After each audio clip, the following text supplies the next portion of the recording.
नमस्कार, मैं शालिनी और आप देख रहे हैं वर्तमान युग। तो आइए शुरुआत करते हैं आज की खास खबर से। वर्तमान युग राष्ट्रीय पत्रिका के सह संपादक मनुराज कौशिक एवं राजनीतिक सलाहकार धर्मेंद्र शर्मा ने पूर्व गवर्नर एवं भाजपा के वरिष्ठ नेता कलराज मिश्र जी से खास बातचीत की और वर्तमान युग के विशेष संवाददाता अभिषेक चतुर्वेदी ने साक्षात्कार लिया।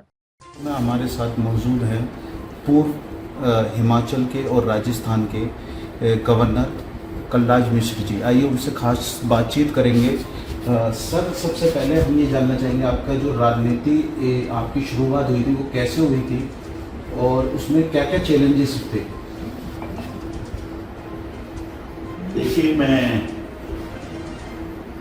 मूलतः राष्ट्रीय संसद संघ का कार्यकर्ता था और 1953 में मैं राष्ट्रीय संसद संघ का सदस्य हुआ क्लास 9th में, और तब से मैं लगातार संघ के कार्यकर्ता के रूप में काम करता रहा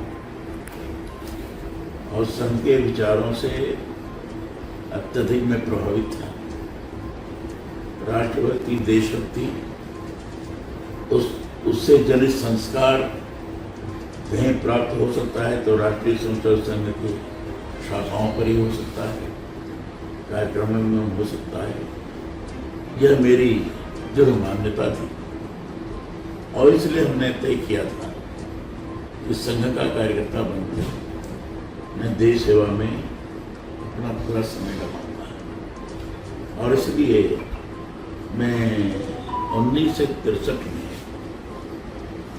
अपना स्नातकोत्तर की पढ़ाई पूरी की, एमए की पढ़ाई पूरी की, और एमए की पढ़ाई पूरी करने के बाद जबकि मैं ये जिस विश्वविद्यालय से मैंने किया था उस विश्वविद्यालय में मुझे पढ़ाने की भी जिम्मेदारी दी जा रही थी, लेकिन मैंने उसे अस्वीकार किया और मैं राष्ट्रीय संसद संघ का प्रचारक निकल गया।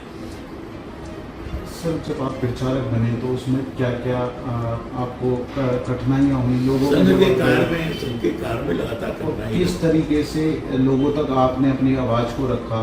और जब हर व्यक्ति आजकल के युवा भी संघ में जुड़ते हैं तो किन किन चीज़ों को उन्हें चैलेंजिंग करनी पड़ती है? देखिए, संघ का कार्य हम उसको कंटिकाकीर्ण मार्ग कहते थे। कंटक से भरा हुआ मार्ग है, बड़ा कठिन मार्ग था। हिंदुत्व ही राष्ट्रीयत्व है, इस भाव को आत्मसात कराने में बड़ी कठिनाई जाती थी। हिंदू कहने में भी लोग अपने को लज्जा का अनुभव करते थे। ऐसे काल में संघ का कार्य प्रारंभ हुआ और हम लोगों के समय में भी इस बार की स्थिति विद्यमान थी। और संघ कार्य करने में लोगों को साथ में जोड़ना, संघ की शाखाओं से जोड़ना, पर ले जाना, संघ के बारे में लोगों को बताना, ये बड़ा कठिन कार्य था। इसके लिए व्यवस्था की जाती थी और उसके साधन की जरूरत पड़ती थी। हर प्रकार की चीज थी तो साधनों का बड़ा अभाव था। पैदल, साइकिल से संघ के कार्य के लिए जाया करती थी और कभी कभी भूखे रह कर काम करना पड़ता था। इतने भी पैसे नहीं थे कि जिससे अपने भोजन का भी प्रबंध किया जा सके। जगह जाते थे, जिस परिवार में जाते थे वहीं खाना खाते थे, और वहाँ खाना मिला तो खा लेंगे, भूखा रह गया। उस समय जब मैं प्रचारक रहा, उस समय की ऐसी स्थिति थी। और गांव में विशेष रूप से मैंने ग्रामीण क्षेत्रों में जहाँ कुछ था नहीं, वहाँ जाने के बाद इस प्रकार की घटनाएं को सामना करना पड़ता। छोटे छोटे कस्बों में भी इसका सामना करना पड़ता था और सचमुच बहुत ही कठिन था। विरोध करने वाले भी लोग थे, उनके विरोध का भी सामना करना पड़ता था। तो लेकिन जो मन के अंदर जुनून था, देशभक्ति का जुनून था कि लोगों को जोड़ेंगे, जुनून था कि लोगों को संगठित करेंगे, राष्ट्र भावना से प्रेरित करके उनको आगे बढ़ाएंगे। तो जुनून के कारण ये सारी कठिनाई जैसी नहीं लगती थी, बल्कि लगता था कि ये तो हमारे मार्ग को और प्रशस्त कर रही है, इसलिए आगे बढ़ते हैं। सर, जैसे आपने अभी बताया कि इतनी कठिनाइयों के बाद आप आगे बढ़े, तो फिर आप पे पार्टी ने भी आपको पद दिया, एक बहुत बड़ा पद दिया, और पार्टी आप ने योग्यता से आप गवर्नर भी बने राजस्थान के। तो उसका कार्य कैसे आपने संभाला और क्या क्या कठिनाइयाँ रही? हमने प्रारंभ की बात पूछी थी, मैंने प्रारंभ की बात की। और मैं राष्ट्रीय संगठन के प्रचारक के रूप में, मैं सीधे प्रचारक के रूप में तिरसठ में मैं निकला था, सन 68 का। और सन 68 में मुझे जनसंघ के संगठन के रूप में, संगठन मंत्री के रूप में राष्ट्रीय संघ के अधिकारियों ने मेरी योजना की। संघ की जो योजना होती थी उसके अनुसार संघ का कार्यकर्ता काम करता था। तो संघ के प्रचारक के नाते मेरी योजना की गई कि संगठन मंत्री रहते हुए जनसंघ का काम करो। इसलिए 1968 से मैं जनसंघ के संगठन मंत्री के रूप में काम किया। फिर उसके बाद लोक नायक जयप्रकाश नारायण जी का आंदोलन हुआ, उसमें भी मैं शामिल रहा। पूर्वी उत्तर प्रदेश का मैं संयोजक था। आपातकाल लगा, उसमें भी मैं अंडरग्राउंड होकर वर्क किया। 19 महीने में भी जेल में रहा। मेरे ऊपर भी आरोप लगाए गए थे कि मैं डकैती कर रहा था या मार काट रहा था आदि आदि। फिर 1977 में मुक्त हुआ। 78 में मुझे राज्यसभा में भेजा गया और उसी समय यूथ विंग का जनता पार्टी में बीजेपी घटक के जनसंघ घटक के यूथ विंग का मैं ऑल इंडिया प्रेसिडेंट भी चुना गया। बाद में जनता पार्टी में जो युवा घटक थे उन सारे युवा घटकों को एक करने के लिए एक कोऑर्डिनेशन कमेटी बनी। चंद्रशेखर जी उस समय जनता पार्टी के अध्यक्ष थे, तो उन्होंने मुझे कोऑर्डिनेशन कमेटी का चेयरमैन बनाया। उस ढंग से मैं काम कर पा रहा, एक स्थान हमारा बनता गया। फिर बाद में ज्वेल द्वारी संस्था के नाम पर जनता पार्टी में डिवीजन हुआ, तो जनसंघ ग्रुप के लोग अलग हुए।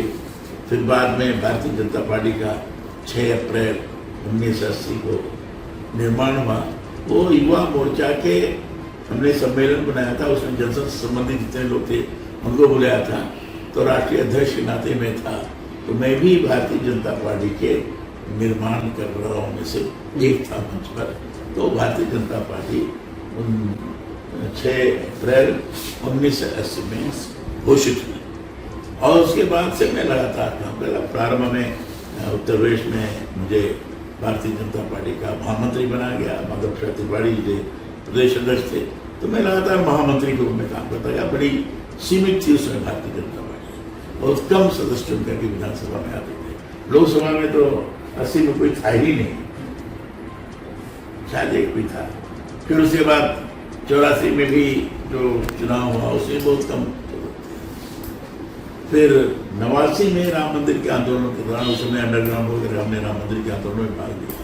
काफ़ी गाँव में जाना पड़ा और रथ यात्रा जब अडवाणी जी की उससे गाने का माहौल बना। तो उस समय पूरे प्रदेश में, देश में चुनाव हुआ। लोकसभा में भी 80-82 सीटें आई और विधानसभा में भी 57 सीटें आई, उत्तर प्रदेश की विधानसभा।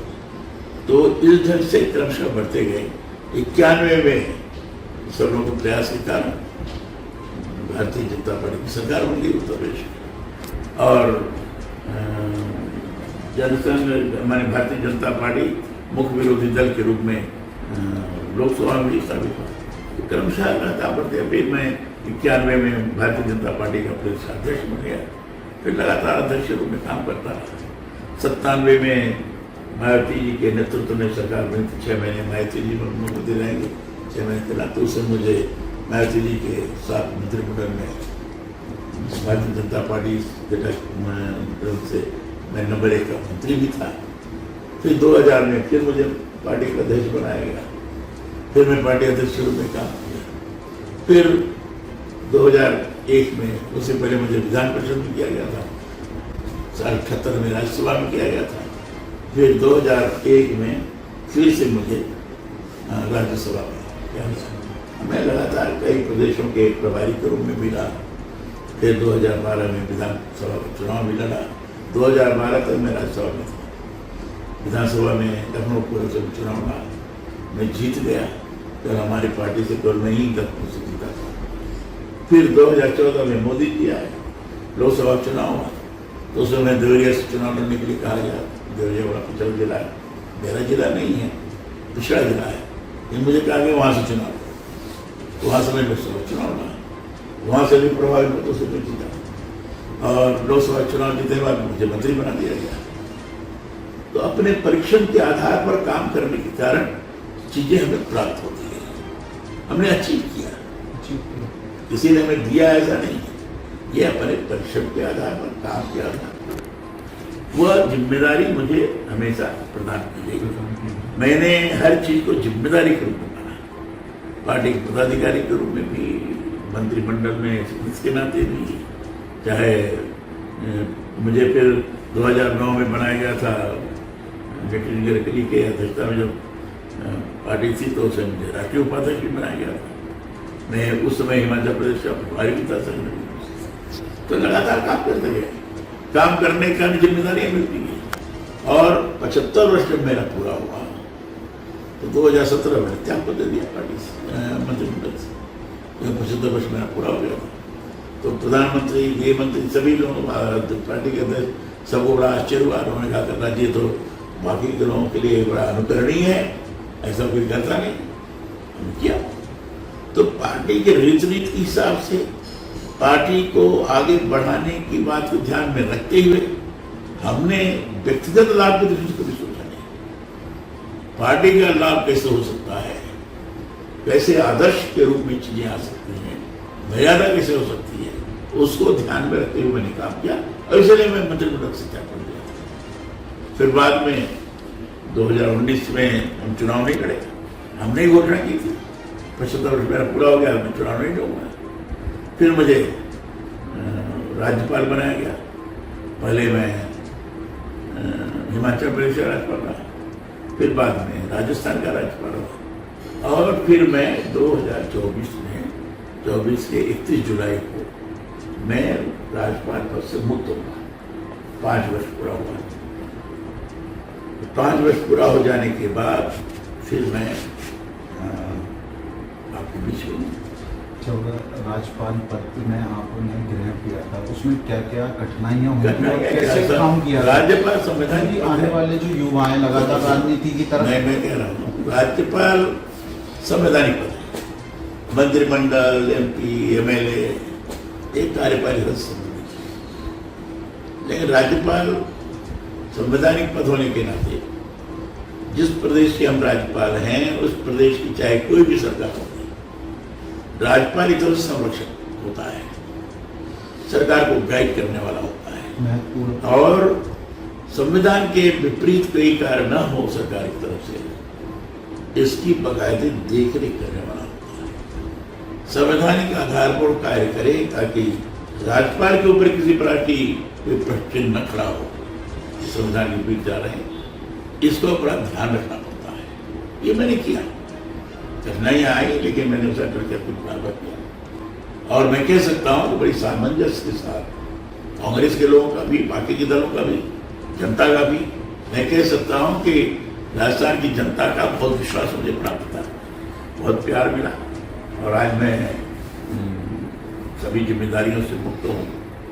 आज मैं संवैधानिक पद पर रहा हूँ राज्यपाल के नाते, उस समय भी किसी पार्टी का सदस्य नहीं था और जब मैं मुक्त हो गया तो भी किसी पार्टी का सदस्य नहीं, क्योंकि संवैधानिक पद पर रहा हूँ और इसलिए मैं यहाँ आकर अब समाज से संबंधित जो भी चीज़ें आती हैं मैं उसमें जाता हूँ, उचित मार्गदर्शन भी करता हूँ, लोगों के बीच में किस ढंग से राजनीतिक दृष्टि से आगे बढ़ना चाहिए, किस ढंग से सामाजिक दृष्टि से आगे बढ़ना चाहिए, युवा को किस ढंग से काम करना चाहिए, ये सारी बातें इस समय लोगों के बीच में रखता हूँ।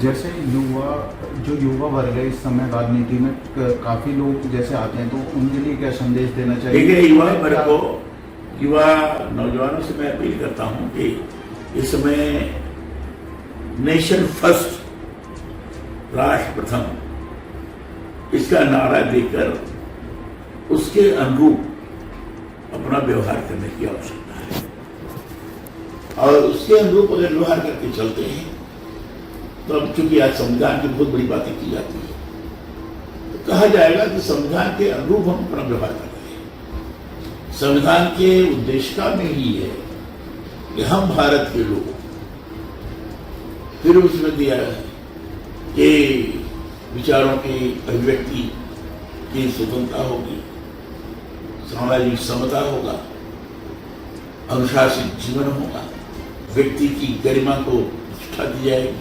सामूहिकता को आगे बढ़ाया जाएगा और संगठित होकर जो राष्ट्रीय एकता और अखंडता को संरक्षित करते हुए आगे बढ़ेंगे, ये उद्देशिका का मूल भाव है। और मैं कह सकता हूँ कि संविधान का अगर प्राण है तो संविधान का जो प्रियम्बल है, उद्देशिका, वही संविधान का प्राण है।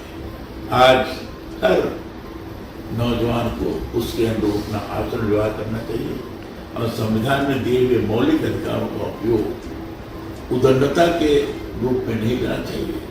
मौलिक अधिकारों का उपयोग मर्यादा से युक्त होना चाहिए और जो संविधान में मौलिक कर्तव्य दिए गए हैं, उन कर्तव्यों का समुचित तौर पर पालन करना चाहिए। तो निश्चित रूप से हम भारत के लोकतंत्र को विश्व के अंदर जिस ढंग से आदर्श रूप में प्रस्तुत करना चाहते हैं, लोग उसको अनुभव कर सकेंगे। इसे मैं युवकों से अपील करता हूँ, इधर उधर के लोगों के द्वारा गुमराह नहीं होना चाहिए। जो संविधान की हत्या किए हुए हैं, संविधान का ये सब संरक्षक बन करके लोग गुमराह करने की साजिश कर रहे हैं, इसलिए उनके साजिश के शिकार न हो, इसकी चिंता करनी चाहिए। सबका साथ, सबका विकास, सबका विश्वास, सबका प्रयास।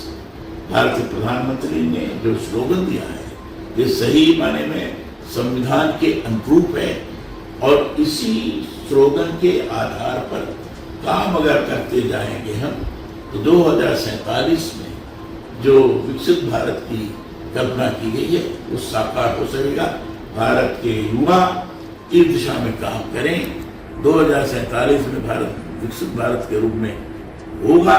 इस संकल्प के साथ आगे बढ़ें, ये मेरी उनसे अपील है। खबरों में अब तक के लिए बस इतना ही। फिर होगी आपसे मुलाकात, तब तक के लिए नमस्कार और देखते रहिए वर्तमान युग। ऐसे ही लेटेस्ट अपडेट पाने के लिए हमारे चैनल को सब्सक्राइब करें और तुरंत नोटिफिकेशन पाने के लिए बेल आइकन दबाना ना भूलें। यदि आप हमें फेसबुक या इंस्टाग्राम के माध्यम से देख रहे हैं तो हमारे पेज को फॉलो जरूर करें। धन्यवाद।